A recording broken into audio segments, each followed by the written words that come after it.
आप सबको नमस्कार। आज की एक स्टोरी बाप और बेटे के बीच की है।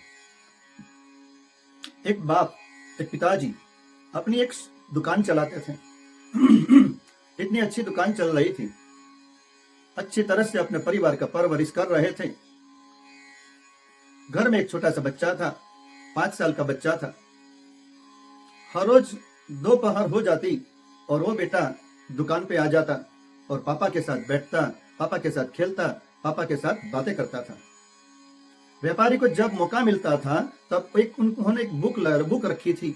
उस बुक में जो भी कोई भी खर्चा हुआ हो, कोई भी आवक हुई हो, कोई भी जावक हुई हो, तो उन चीज को उसमें लिखते थे। बुक में लिखते लिखते वो लड़का था, उन्होंने एक कौवे को देखा। उनके पिताजी लिखते ही रहते थे, कोई चीज बाकी न रह जाए इसके लिए वो लिखते ही जाते थे।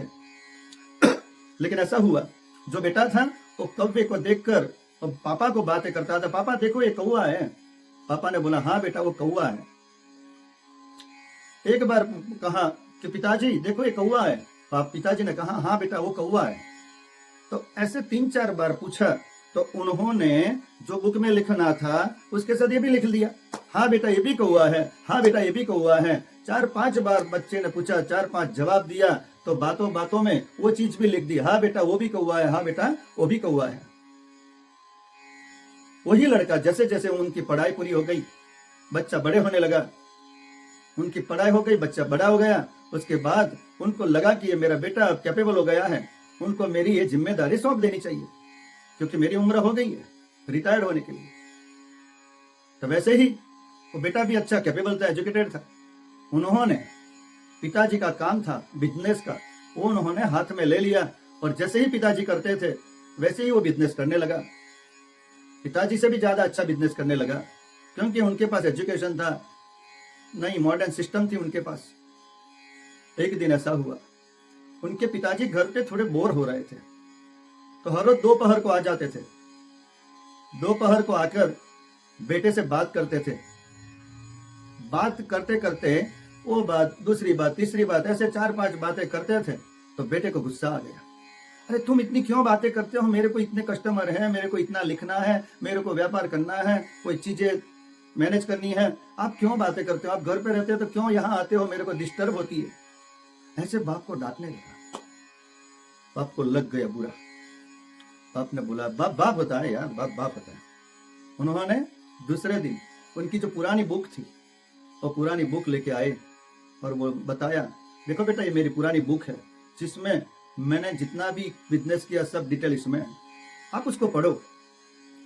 स्पेशल जो वो पेपर लाए कि जिसमें लिखा हुआ था, हाँ बेटा वो कौवा है, हाँ बेटा वो कौवा है। 5 बार लिखा हुआ देखा। बेटे ने बाप से पूछा कि पिताजी ये क्या लिखा हुआ है, हाँ बेटा ये कौवा है, हाँ बेटा ये कौवा है। तो बोला कि तू जब छोटा था मैं बिजनेस करता था, लेकिन तू जब मेरे से बातें करता था मैंने कभी तेरा इंसल्ट नहीं किया, मैंने तेरा कभी अपमान नहीं किया, मैंने तेरे को प्यार दिया है। इसलिए तू बातें करता था तो बातें बातें में मैंने वो भी लिख दी, पंक्तियां लिख दी। इसलिए वो पंक्तियां पढ़ाने के लिए मैं तेरे पास एक बुक लेके आया हूं। और बुक को देखकर बेटे के मन में पश्चाताप हो गया कि पिताजी आपने मेरे लिए इतना किया, मैं आपसे छोटा था, आपके पास आता था, आपसे बातें करता था कभी, लेकिन आपने मेरे को डांटा नहीं है। उनको पुरानी बातें याद आ गई बेटे को, आपने मेरे को कभी डांटा नहीं, हाँ हाँ करते करते, लेकिन आप लिखते जाते थे। पिताजी के चरणों में गिर पड़ा कि पिताजी सॉरी, मेरे को माफ करिए, मेरे को क्षमा दीजिए, मैं इतने बड़े बिजनेस में घुस गया हूं, मैंने आपका रिस्पेक्ट नहीं किया, आपने जमाया हुआ है तो आज मैं इस जगह पे मैं बैठा हुआ हूं, और आपने परिवार को संभालते संभालते बिजनेस किया है, आपसे मेरे को बहुत सीखने वाली बात है। इसलिए बेटा पिताजी से माफी मांगता है और माफी मांग कर बोलता है कि मेरे को क्षमा करिए। इसलिए जीवन में कितने भी स्टेज पे आप पहुंच जाइए, लेकिन हमारा जो भूतकाल है, हमारा जो पास्ट है, उसको कभी भी भूलना नहीं चाहिए। अगर वो भूल गए तो हम पूरी जिंदगी तक दुखी रह जाएंगे। बेटे को रियलाइज हो गया। इसलिए माँ बाप जो होते हैं बच्चों के लिए इतना करते हैं, इतना करते हैं। जब बच्चे बड़े हो जाते हैं तो उनको थोड़ी प्रॉब्लम हो जाती है पेरेंट्स से, जो भी है। इसलिए अपने जो बुजुर्ग लोग हैं, अपने पेरेंट्स हैं, उनका कभी भी ऋण मत भूलिए। उन्होंने जो किया है परिवार के लिए, आज जो भी हम हैं उनके कारण है। अगर उन्होंने कुछ नहीं किया तो आज हम कहाँ बैठे होते, कहाँ रहते होते, क्या खाते, क्या पीते, कितना पढ़ते होंगे। इसलिए जीवन में अगर सुखी होना है, परिवार बहुत जरूरी है।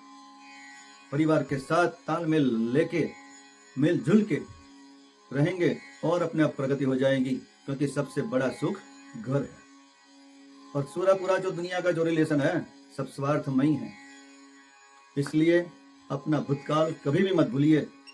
नमस्कार।